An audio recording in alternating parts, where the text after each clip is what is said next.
Hello, everyone. Let's continue on with A Thousand Boy Kisses by Tillie Cole. Chapter 11 Soaring Wings and Fading Stars. From the perspective of Poppy, 3 months later. Where's my puppy girl? I wiped sleep from my eyes, sitting up on my bed, excitement zipping through me at the sound of a voice I loved. Aunt Dee?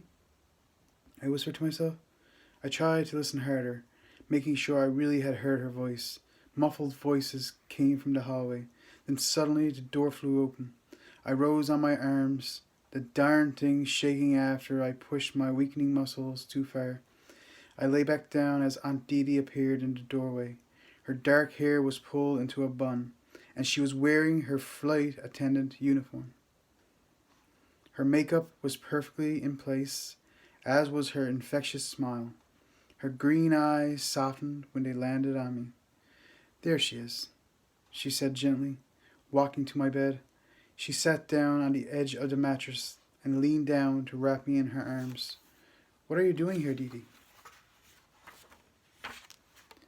My aunt smoothed my hair back from its sleep-induced disarray and whispered conspiringly, blowing you from this joint.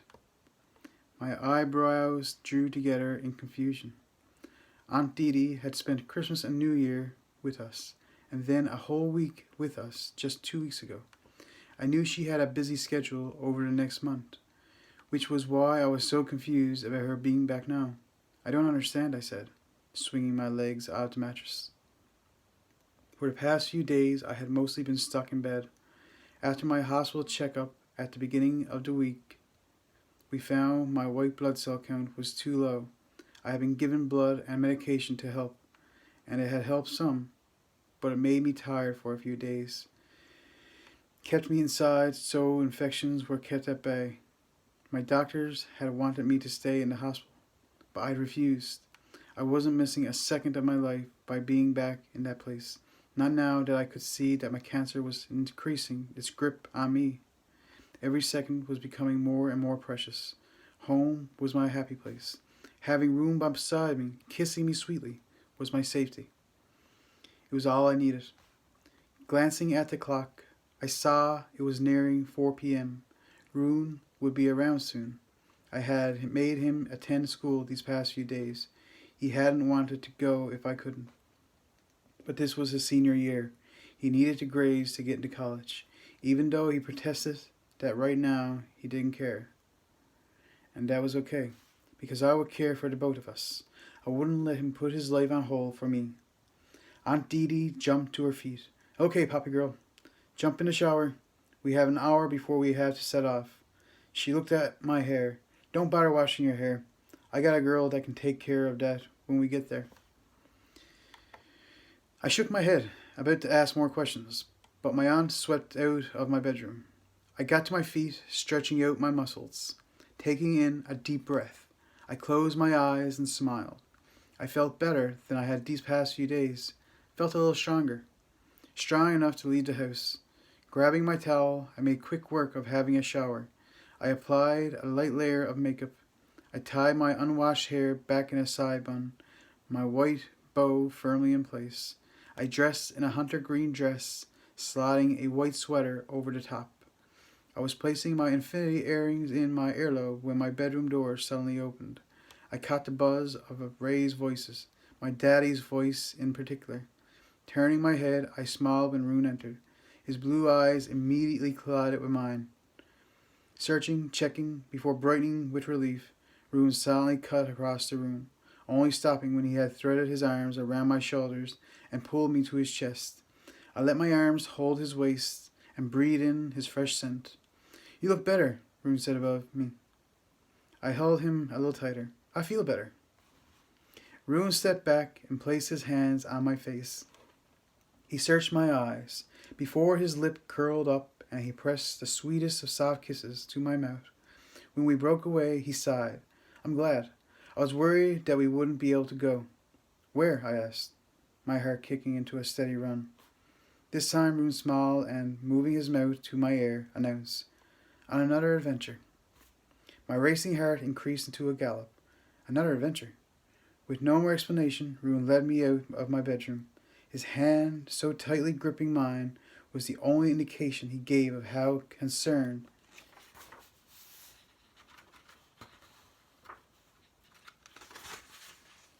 he had been over the past few days. I knew, though. I saw the fear in his eyes every time I moved in bed, and he asked if I was okay. Every time he sat with me after school, watching me, studying me, waiting to see if this was it. He was petrified. The progression of my cancer didn't frighten me. The pain and the near future didn't scare me. But seeing Rune look at me this way, so desolate, so desperate, had begun to make me afraid. I loved him so much, and I could see he loved me beyond measure. But this love, this soul-soaring connection, had begun to anchor the heart I had set free to this life. I had never feared death. My faith was strong. I knew there was a life after this, but now fear had started to creep into my consciousness. Fear of leaving Rune. Fear of his absence. Fear of not feeling his arms around me and his kisses on my lips. Rune glanced back as if sensing my heart beginning to tear. I nodded. I wasn't sure I had been convincing. I still detected concern in his expression. She isn't going, my daddy's forceful voice carried down the hallway. Rune pulled me to his side, lifting his arm until I was safely underneath. When we arrived at the doorway, my mama, daddy, and Aunt Didi were standing at the mouth of the living room. My daddy's face was red. My aunt had her arms crossed over her chest. My mama ran her hand down my daddy's back, attempting to calm him. My daddy lifted his head. He forced a smile. "Poppy," he said, and came closer. Rune didn't let go of me. My daddy picked us up and shot him a glare that should have eviscerated him on the spot. Rune didn't even flinch. "What's wrong?" I asked, reaching for my daddy's hand. My touch seemed to have rendered him speechless. I glanced at my mama. "Mama?" Mama stepped forward. "It's been planned since your aunt came a few weeks ago." I looked at Aunt Didi, who smiled mischievously.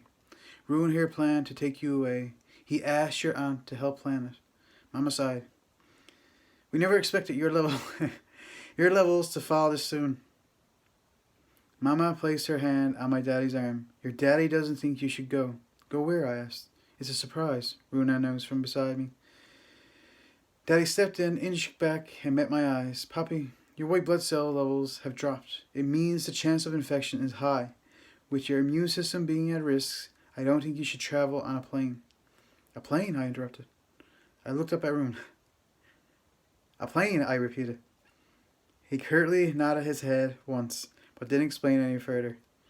Mama placed her hand on my arm. "I asked your specialist, and he said..." She cleared her throat.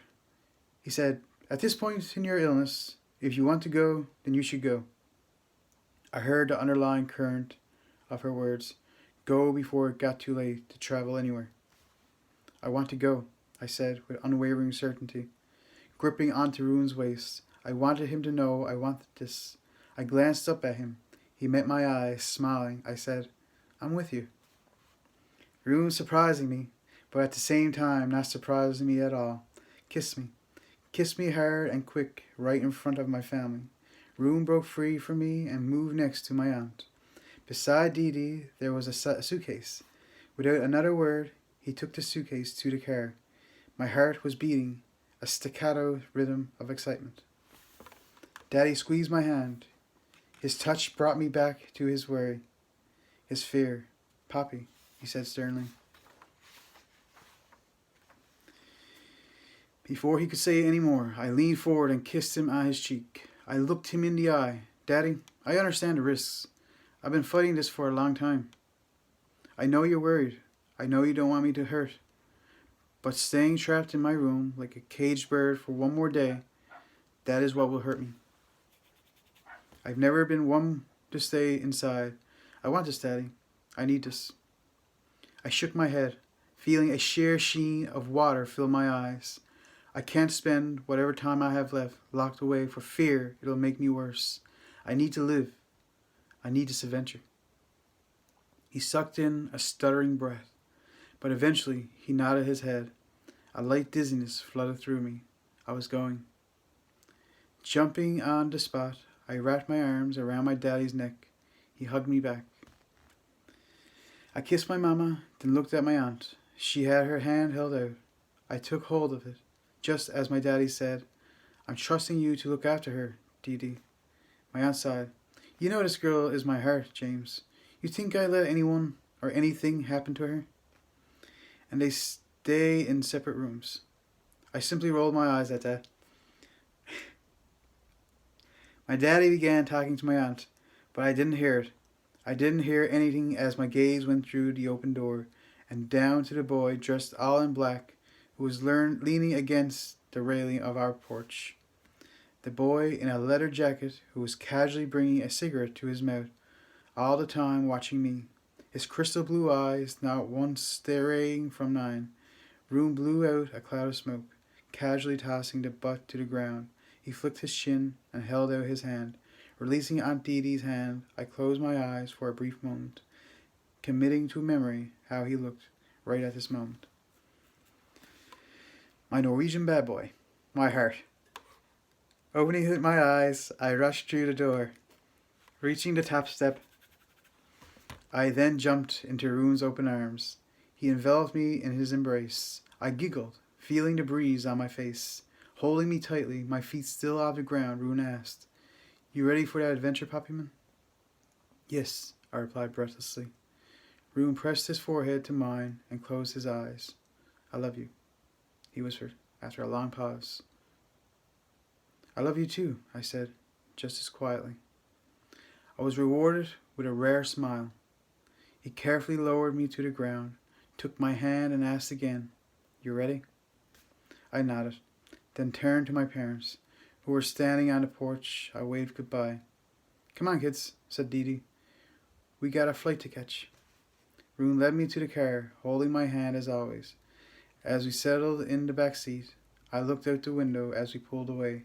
I stared up at the clouds, knowing that soon I'd be soaring above them. On an adventure with my Rune. "New York?" I said breathlessly, reading the screen at our gate. Rune smirked. "We always plan to go. It'll just be briefer than we'd always thought." Completely speechless, I wrapped my arms around his waist and rested my head on his chest. Aunt Dee Dee returned from speaking to the woman at the desk. "Come on, you two," she said, waving her hand toward the entrance to the plane. "Let's get you on board." We followed Dee Dee. My mouth fell open when she showed us to the two front seats in our first class. I looked at her and she shrugged. "What's the point of being in charge of the first class cabin if I can't use the perks to spoil my favorite niece?" I hugged Dee Dee. She held on a little longer than normal. "Go on now," she said, and shooed me out to my seat. Aunt Dee Dee quickly disappeared behind a curtain of the attendance section. I stood watching her. Rune took my hand. "She'll be okay," he soothed, then pointed to the window seat. "For you," he added. Unable to stop the excited giggle leaping from my throat, I sat down and stared out of the window at the people working on the ground below. I watched them until the plane was fully boarded and we began to roll away. Sighing happily, I turned to Rune, who was watching me. Wrapping his fingers in mine, I said, "Thank you." "I wanted you to see New York," he shrugged. "I wanted to see it with you." Rune leaned in to kiss me. I stopped his lips with my fingers. "Kiss me at 39,000 feet. Kiss me in the sky. Kiss me amongst the clouds." Rune's minty breath ghosted over my face. Then he silently sat back. I laughed as the plane suddenly gained speed and we soared into the air. When the plane leveled off, I suddenly found my lips being brought flush to Rune's. His hands clasped my head as he took my mouth with his own. Needing something to keep me grounded, I gripped onto his shirt. I sighed against his mouth as his tongue dueled softly against mine. When he pulled back, his chest heaving and skin warm, I whispered, "Kiss 808, a 39,000 feet." With my Rune, my heart almost burst. By the end of the flight, I had lots of new kisses to add to my jar.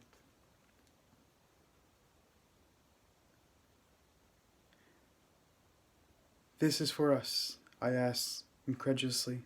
I stared at the penthouse of the ridiculously expensive hotel in Manhattan my aunt had brought us to. I looked up at Rune, and I could tell, even through his ever neutral expression, that he too was floored. Aunt Didi stopped beside me. "Poppy, your mama doesn't know this yet, but, well, I've been dating someone for a while now." A loving smile spread on her lips, and she continued, "Let's just say this room was his gift to you both." I stared up at her in amazement, but then a warmth filled me.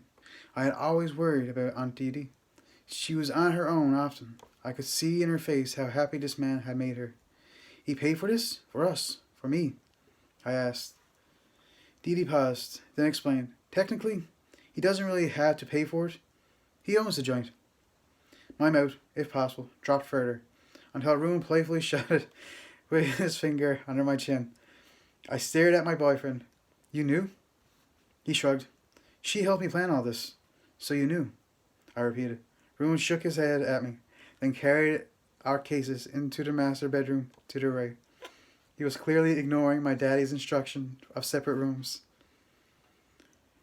As Rune disappeared through the doorway, my aunt said, "That boy would walk on broken glass for you, Poppy."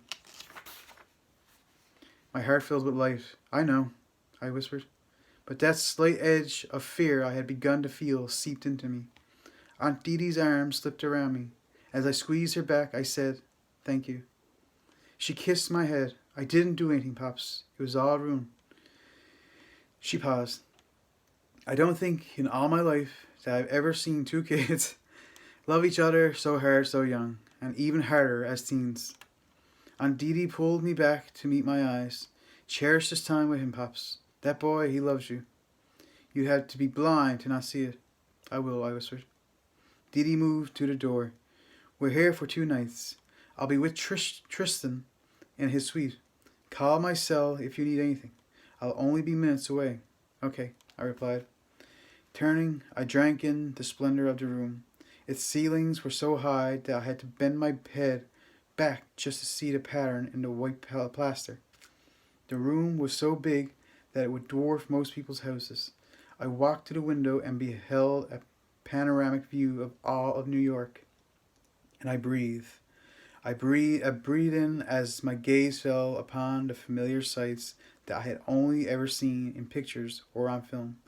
The Empire State Building, Central Park, the Statue of Liberty, the Flatiron building, Freedom Tower. There was so much to see that my heart raced in anticipation. This was where I was meant to have lived my life. I would have been at home here. Blossom Grove would have been my roots. New York would have been my wings. And Rune Christiansen would forever have been my love, by my side through it all. Noticing a door to my left, I walked over and pushed down the handle. I gasped as a cold breeze hit me. Then I truly let myself take in the sight. A garden. An outdoor terrace with winter flowers. Benches, and better still, the view. Zipping up my coat to keep warm, I stepped out into the coldness. Flurries of light snowflakes settled on my face, on my hair. Needing to feel them on my face, I tipped my head back. Cold flakes landed on my eyelashes, tickling my eyes. I laughed as my face grew damp. Then I walked forward, running my hands over the glistening evergreens until I was standing at the wall that offered a panorama of Manhattan on a plate. I breathed in, letting the cold air fill my bones. Suddenly, warm arms were around my waist and Rune's chin rested on my shoulder. "You like it, baby?" Rune asked softly. His voice was barely above a whisper so as not to intrude into our little haven of tranquility. I shook my head in disbelief and turned back slightly until I faced him. "I can't believe you've done all this," I replied. "I can't believe you've given me this." I pointed to a sprawling city below. "You've given me New York." Rune kissed my cheek. "It's late, and we have lots to do tomorrow. I want to make sure you're rested enough to see everything I have planned." A thought sprang into my mind. "Rune, yeah? Can I take you somewhere tomorrow too? He frowned, creasing his forehead. Of course, he agreed. I could see him searching my eyes, trying to discover what I was up to, but he didn't question me, and I was happy about that. He'd refuse if he knew ahead of time. Good, I said proudly and smiled to myself. Yes, he had given me this trip. Yes, he had things planned, but I wanted to show him something, to remind him of his dreams. Dreams he could still achieve even after I was gone. You need to sleep, Poppyman, Room said and lowered his mouth to kiss my neck. I threaded my hand through his. With you beside me in bed. I felt him nod against my neck before kissing it one more time. I've run you a bath and I've ordered food. You bathe, then we'll eat, then we'll sleep. I turned in his arms and lifted onto my tiptoes to place my hands on his cheeks. They were cold. I love you, Rune, I said softly. I said it often, and I always felt it with my whole heart. I wanted him to know at all times how much I adored him. Rune sighed and kissed me slowly. I love you too, Poppyman, he said against my lips, barely breaking away. Then he led me inside where I bathed. We ate, and then we slept. I lay in his arms in the center of a huge four-poster bed, with his warm breath drifting across my face, his bright blue eyes watching my every move. I fell asleep, cradled in his embrace, with a smile both in my heart and on my lips. We'll end it there for this video, but I hope to see you again in the next video. Bye.